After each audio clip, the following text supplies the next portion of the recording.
Welcome to the 32nd installment of ESPN Honolulu Fan Friday Talk Story. I'm your host, Tiff Wells. With me today, he's former two-time All-American Rainbow Warrior volleyball setter, coming off of year number 2 playing professional volleyball, and one of the originators of the Out of System podcast, the one and only local Joe Worsley. Joe, welcome to Talk Story. Hey, everybody. Thanks for having me, Tiff. I appreciate it. Big week for everybody over there on the island, but I'm glad we catch up. It's been a big week, and thanks for joining us. Now, first off, it's been 2 years since you graduated from UH. Where has volleyball taken you since your final play in Manoa? It's taken me in many different countries that I've never been before. Whether it's like with USA Volleyball or now like professionally, been all over playing against like literally like Olympic gold medalists. It's so crazy. Like some of the guys I'm playing against, I was talking to my roommate, Mike Ama'a, actually, just how crazy it is to play against some of these people. Like literally Olympic gold medalists, like people I used to watch when I was younger, and I played with them. I play with them and against them now. So it's taken me crazy places. Your first name is quite common. We know your younger brother's is not. And we know there are stories behind both your name and Gage's name. What are those stories? So I'll start with my brother. My brother's kind of funny, actually. Actually, they're both kind of funny, I guess. But my brother, they knew he was going to be an October baby. And so they were thinking like Jason or like some scary movie like that. But then they're like, no, we need to be a little like off the path. And so they went and saw Pet Sematary by Steven Spielberg the year it came out in theaters. And right after the movie, of course, the blonde hair, blue eye kid who went and literally like killed his entire family, that's who they decided to name their kid after. That was Gage. If you watch the movie, you'll see the little blonde hair kid named Gage, and that they got out of the movie like, that's who we want to name. And they had no idea he was gonna be blonde or blue eyed. And so that was when we heard that story, like, why did you pick that name after watching that movie?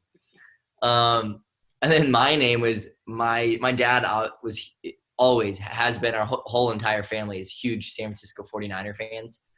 And my mom and him agreed that it would be Joe as my first name.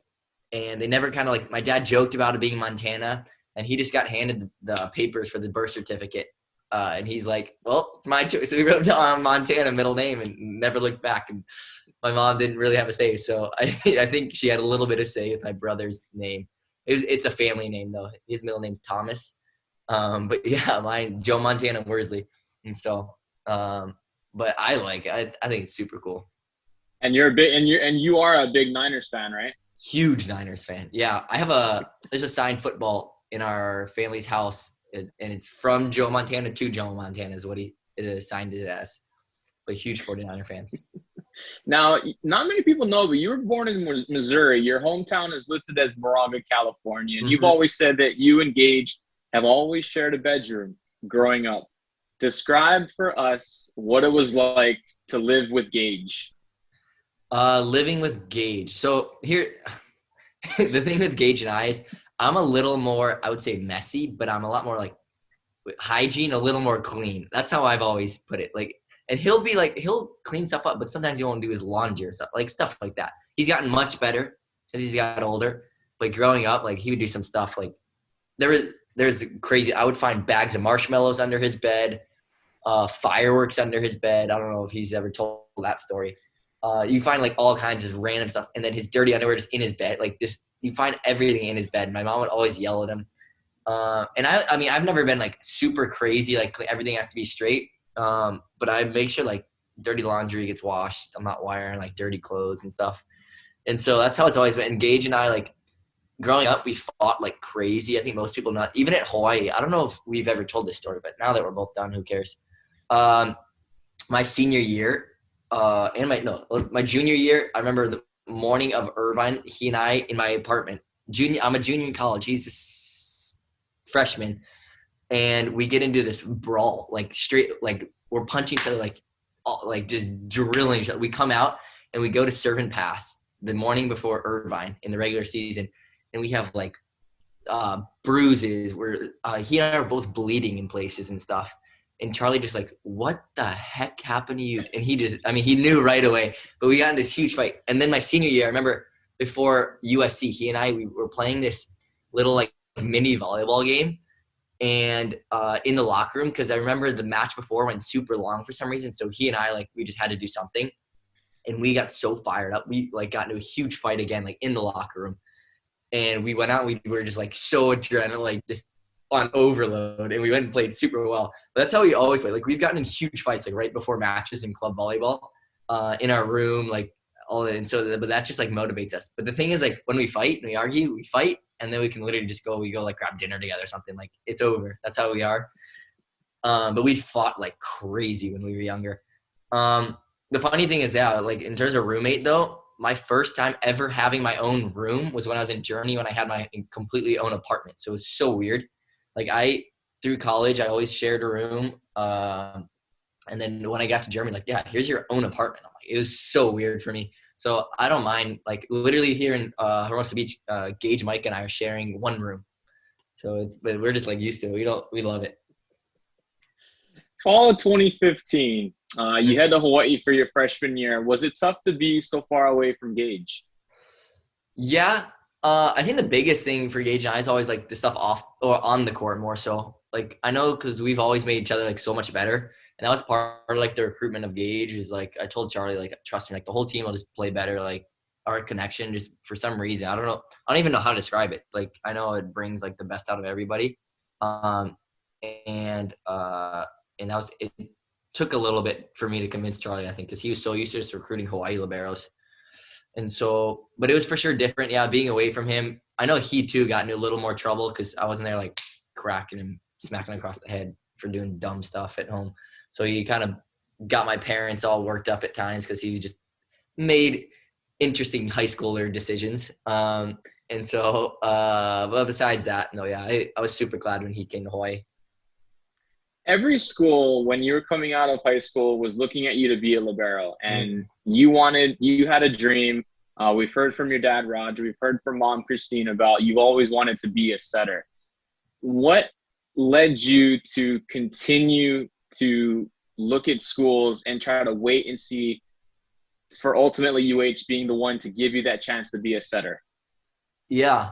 I mean, honestly, like I was pretty much 2 hours away from like committing UCLA. I was like my whole high school time, I was really wanting to go to UCLA. And then later on, a couple other schools got interested. I took visits there, loved the visits and everything. I don't know if it would have like fit me as a person in general. And so I went to Hawaii, and to be honest, like I loved Hawaii in general, but it wasn't like I didn't come back from the recruiting trip like, oh, I really want to go there. Like it was nothing like that. I went to UCLA, and I felt like that. Even like Ohio State, Pepperdine, I took visits there, and I really enjoyed those visits. Hawaii was awesome and everything, but it wasn't, I don't know, it didn't really click right off the bat. And I was like 2 hours away. I had to make my decision. I was kind of like waiting a while, and all the coaches are kind of putting pressure on. And my dad's just like, dude, you need to go freaking set. Like go. And I can't tell you how grateful I am that I listened to him.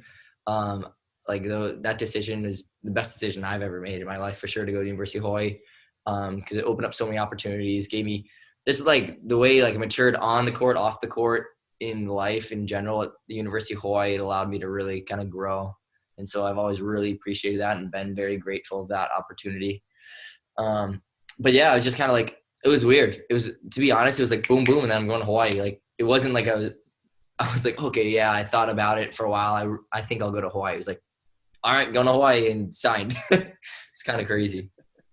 The 2016 season, your true freshman campaign, you'd always been a starter, whether it was in club or in high school, but you were backing up Jennings Franciscovich. Yeah. At the time, what did you learn most from Jennings as you were his backup? Yeah, I mean, so I've had to deal with that like a lot after since then, even now professionally. I'm sure I'll get into that in a little bit, but like in that position, you learn so much, and I think it's really valuable, more valuable than other things to experience that, because it it humbles you a little bit, but at the same time, like it really tests you to see like how are you going to respond to something like that, and what are you going to make of it. my dad's always been pretty good. Like for most people, I think most people know that he was my coach from like when I was 8 years old. And so nowadays, he just really gives me advice if I ask for it. And I remember that year, like there's a lot of times I was just like calling back and I'm like, just wasn't happy and stuff, obviously. And so I would say from Jennings, like he was just such an explosive player and stuff. And like he was able to make as a setter, he was able to do stuff outside of like what regular setters can do. And I don't know, like there's so many things that he does that I like cannot do, like the way he jumped, like one-handed blocks and stuff like that. And so, but it also taught me, like, I think you just kind of got to like play your own way. And that's how he does really well. And so that was kind of like how I viewed it too, is like, you just got to play your own style. Is one thing Charlie always said. He's like, he always told both of us, like, don't try to be like the other guy. Just play how you play. And that's, I think, the biggest thing that I learned from that season. Last one here before we take the break, Joe. 2017, you guys make the Final Four. You fall at Ohio State in the national semifinal. 2018, you make the MPSF tournament, or you make the Big West tournament, I beg your pardon, and you make the final. You lose to Long Beach. You guys feel you have at-large bid wrapped up. You're on the plane ride home, and about halfway through, you guys find out the NCAA selection committee snubs you guys. When you find that out, how does that fuel you? How did that motivate you to prepare for what would be a very remarkable 2019 season? Yeah, I mean, it was crazy because I remember everybody being asleep except me and Charlie. And Charlie kept going to the pilot to ask to call ahead to see if they could get the results in. And like, I was like, to be honest, I was pretty like sure that we were going to get in. Like, I didn't see, there was really no reason why we weren't going to get in my head. The more I thought about it. And he gets this piece of paper from the pilot, and I could see in his face, like it was not good as he's walking down the aisle. And he just hands it to me, and all it says is, Hawaii does not make the tournament.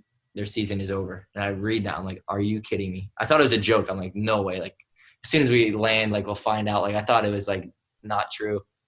But the seniors' faces was the worst. Like, Tui, Mamane, like, those guys, like that was the worst to see because they were so devastated. And I remember, like, sitting there thinking, I'm like, I mean, that was kind of like the mantra for the 2019 is like, you got to win the Big West tournament. Like, you can't leave it up to chance. You do that and you leave room for people to make decisions like that. And so that was always the big things. Like, you got to earn stuff, put yourself in a position, especially with a really strong Long Beach team. Like, you know, they're going to get an at-large no matter what. And so you got to, like, yeah, it was tough. No, it was super tough. There was a big motivation going into the next season, I know for sure. But just, for 2 weeks, I didn't even want to see gym or anything. I remember that was kind of the first reaction. And then after 2 weeks, I was like super motivated. And that's how usually kind of I process. For a short time, just like I need to take a break. And then I get back and then I'm like super motivated. All right, Joe, we do need to take the break right here, so stay right there. Along with former Rainbow Warrior All-American setter Joe Worsley, I'm Tiff Wells. You're listening to ESPN Honolulu Fan Friday Top Story.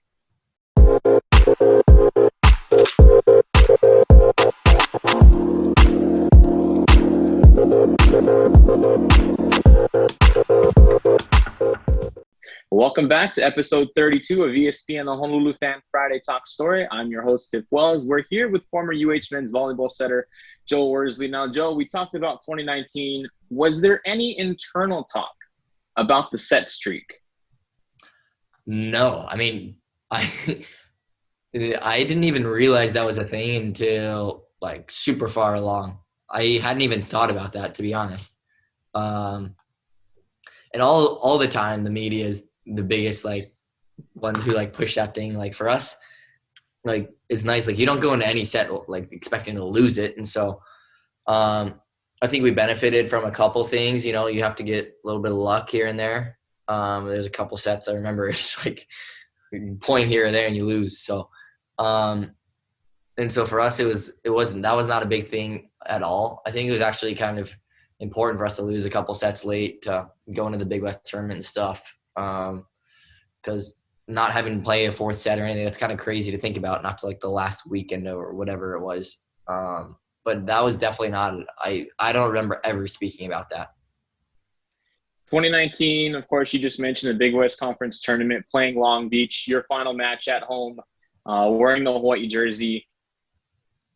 To be the one that was serving at match point, you hear the clap. You had told us after the match of how you hadn't had one of your better serving nights. But take us through what you remember about that final serve that ultimately led to the overpass, and then Dalton Solbrig had the championship point kill. Yeah, I mean, yeah, obviously I knew that was like our last match there. Like going in, I mean, you kind of realize that. You realize how special the night is, but it was all like before I even got the ball, it was so loud. It was like I had chills as I was walking back to serve, I remember, because it was so crazy, so loud. You hear the whole crowd. I just remember having all the momentum going into that point, and I'm like, I gotta, like, last serve, I gotta send it from the service line. That's the biggest thing. Like, and so that was a super cool moment. You know, that's one of the matches for sure that stands out in my career at the University of Hawaii. It's like none other. Like playing in a stand like that is crazy. It's really hard to explain unless you're there. We talked about the serve, but there's also another iconic play, and you probably remember this one because it almost made SportsCenter, and it probably should have. But the diving Superman dig from Colton Cowell, and then you're sliding. It made SportsCenter. Yes, thank you. Okay. Thank you for that correction. So it made SportsCenter. Yeah, I'm like, I thought. So Colton makes the Superman dig. You're sliding along the end line with basically a no-look back set, and you put it on a dime to SVT. What do you remember about this play? Well, first of all, there's not a whole lot of like things like highlights. I missed so much of that on like social media or wherever it is, and people like show it to me later. But like growing up since I was like 5 years old, I watched ESPN all the time. So that was when that happened. When that stuff like happens, like a play like that gets on, I'm like, hold up. I think that's the coolest thing ever because I'm like, I watched this like since I was a super young kid. So that was always crazy to me. But for that play, to be honest, after the match, I did not remember that play at all. I could not remember that play at all. And then I saw videos. I'm like, I don't even remember when. I couldn't even tell you what set that was. I really don't remember like when that play happened. But that goes back to like my dad. There was in training, that was something he trained me to do. Like we would practice that because we practice in a super low ceiling gym. And so he'd toss like balls and I have to like sliding and setting. That was something he would work on me with just because that's kind of the environment we grew up in. There was a lot of low passes and just getting my feet there and getting my hands on the ball. He was so adamant about getting my hands on the ball. And so that's just kind of like, since I was super young, that's what I was trained to do. And just, it was kind of a funky play and just threw it up there. But to be honest, I really couldn't even tell you like which part of the match that was in. You've played with a lot of players from Pac-Rim to UH to various teams of the U.S. Volleyball program and now overseas. But is James Anastasiadis the best hype man you've ever been around? I'd say so. He's awesome. Like I play with a lot of guys. We had some pretty cool ones in high school too. I remember like my high school team, like, but no, James is like up there, like for sure, tied if not the best. He's awesome, and he's like he totally understands like what the team needs, and he brings an energy at all times that's unmatched. And so he's so important, especially like this year. I'm sure like he was super important to that team. So I'm super happy for him. Yeah. What's the process like of going through graduation and then you want to play pro ball, but trying to find a team overseas? Yeah. Take us through that process. So it's really it puts American young Americans at a really big disadvantage because the way every year, so each country has a different league and the markets are different. Like they're not really tied in at all. You kind of just got to find a country. But first, obviously, you have to really have an agent because if you don't have an agent from the U.S., you don't have the connections. And so, but like, for example, a year like this year, the markets, like all the markets started moving super early because some of the big leagues like Italy, Poland, they started moving like November, December, which means they were signing players to the season started in October. They started signing for the next year in November and December. So all the other leagues had to start their markets earlier and sign. So all the teams are signed up. February, March, they're signed up, everybody, all the starter spots, everything. I signed in first week of February for the next season. And And so you're having these guys, the NCAA athletes, get out in the middle of May, have to sign with an agent, sign with a club. It's like, it's really difficult. And I like, even talking to some of them right now, it's like, it's really difficult for all these athletes to get out and sign a contract. But it's difficult. Like I said, yeah, first you got to sign an agent. And a lot of times at the NCAA tournament, like I'm sure it was this past weekend, a lot of agents are present and they're there watching. And right after, the ones who are done, they'll meet with them in the hotel right after, sign. I think a couple of the guys I heard did that. And then it's like a rush to get a contract because it's difficult. It's really – Americans are in a big disadvantage with that. You landed in Germany, and correct my pronunciation, you started playing for Friedrichshafen. Friedrichshafen, yeah. Yeah, it's really good. Way better than some of them. Other than age, of course, with players, on the team, what was the biggest transition going from NCAA ball to professional ball in Europe? Yeah, I mean, these pro play, like we're playing. So our big rival was, excuse me. Sorry, it's all good. We are playing against some of like I said, the top players. We had Olympic gold medalists in our league. We had all kinds of guys.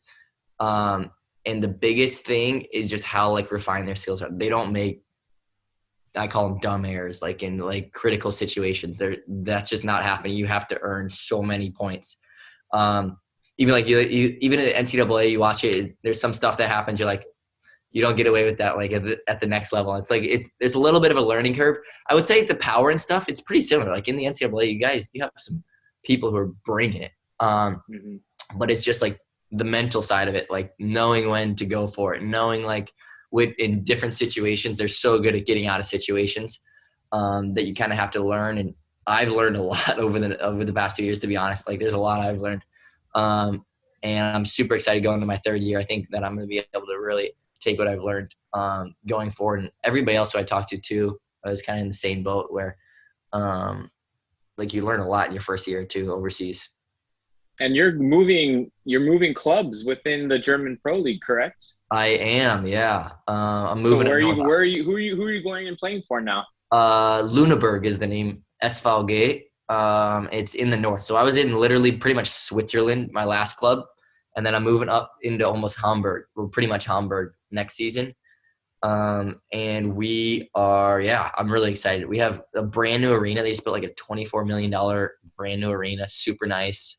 I'm playing with a bunch of Americans Dalton Solberg, everybody knows him. He'll be there. Jordan Ewert, who's at Stanford, longtime club teammate of mine. And so they put together a pretty good team. I'm super excited. We talked about playing pro, but there was also a pretty big grass tournament that was held in Wisconsin last year. And we talked about this with Gage when he joined an earlier Fan Friday episode. Take us through playing this tournament, because during the later part of the tournament, there were some pretty interesting times where you had to basically go into the crowd and pick out some teammates to help finish out the tournament, right? Yeah, we had 2 injuries happen, and we ended up having to go find somebody. The rule is you go find somebody who hasn't been on a roster that day. And by that point, in this type of tournament, whoever's not playing is not in a condition where they could usually play volleyball, because they've had a couple beverages by that point, and so it was a little difficult. But we found the best guy we could, and we knew him, and he's an awesome receiver, and that's what we just need somebody to pass the ball. I'm like, Gage, you got to attack everything. We just need somebody to pass, and he was awesome. He came in and helped us out a bunch, and that was super fun. We'll be back there this summer. Me, him, Micah will be. Micah, going to be playing in that. Did your cooking skills get better or worse as you've been overseas? Way better. I cooked 2 Thanksgiving dinners all by myself this year, because I cooked one and all my teammates loved it. They're like, we got to do another. I'm like, that's not how it works. Usually, so the next week I cooked another one because they kept asking me. But I was much better. Yeah, I would say for sure.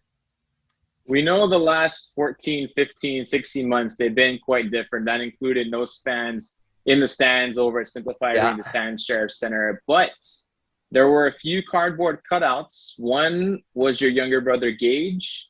And also there was one of the family dog, Koa.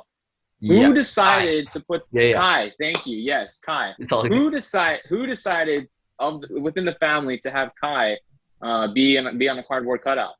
My mom, she called me up. She's like, I want Kai to be there. I'm like, all right, so I put it in. She's like, she told me what she wanted, and I'm like, all right. And I got it for her. And then she's like, oh, she was super excited. Yeah, she loved it. You and Gage were ball boys during the 2010 National Championships. Of course, Stanford winning the title. Thoughts on what Stanford has decided to do and eliminate 11 total sports, one of them being men's volleyball after this athletic season is PAL in the next month or so? It's horrible. It's really bad. I mean, for the sport and just for their athletic, like, it's not just men's volleyball. There's 11 other sports, right? Or 11 total. And a program like that should not – the excuses they gave were just so poor and so lame in a way. And, I mean, everything's political nowadays. Everything's about money. And, you know, you have programs like that. And it's bad for the sport because a program like that has won national championships. They have so many national team guys, All-Americans. Like, if a program like that can close down, then any other school has an excuse to close down. So that's kind of the disappointing thing about that. But yeah, it's really disappointing news to hear. And you hope, I mean, there's a push right now to kind of get it reinstated, and you hope that something changes. After the national semifinal win for Hawaii over Santa Barbara last week, Gage mentioned in the post-game presser that he was going to get a phone call from you to help prepare him for playing in his second straight national championship. Can you kind of tell us what you told Gage leading up to that championship match last week? Yeah, totally. I mean, I didn't want to talk to him too much. Like, there's nothing ever tactical.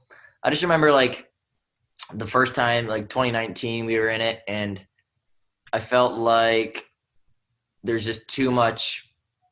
I don't know what the word is. Just among the team, with a lot of like the players who were younger and stuff. Like I just felt like we were going into the match and wanted to do too much and stuff. And I'm like, dude, you guys just – because I watched BYU, and I'm like, Hawaii – I was calling it the whole time. It's going to be 3-0. If Hawaii, like, plays just how they should, it's going to be 3-0 because I wasn't super impressed with BYU this year. And so, actually, me and Micah kind of said the same thing. I'm like, if they just don't, like, whatever, then if they show up and just play – and that's what I told Gage. I'm like, just show up and play. It'll be – fast, and it's exactly what happened. So I'm happy for him. I'm stoked for him. Yeah. We've seen the last year or so you have a new endeavor, and it's not just pro volleyball. It's a podcast that has over 6,000 followers. Describe for us what this is and what's the next step for Out of System.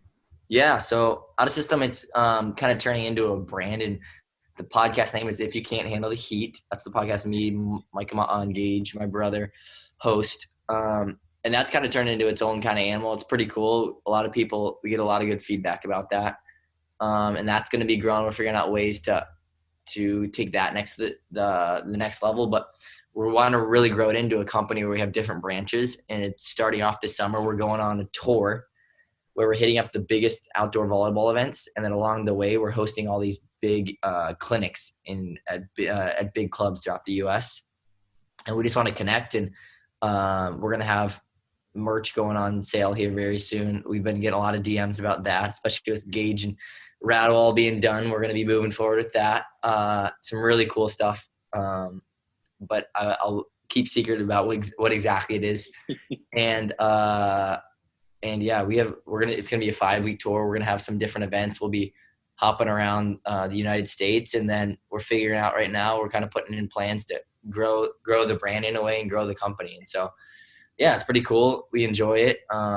Check it out. We're on YouTube, Instagram, TikTok, Facebook for those watching. But yeah, check it. It's Spotify and Apple Music or Apple Podcasts for our podcast. So yeah, check it out. We enjoyed it a lot.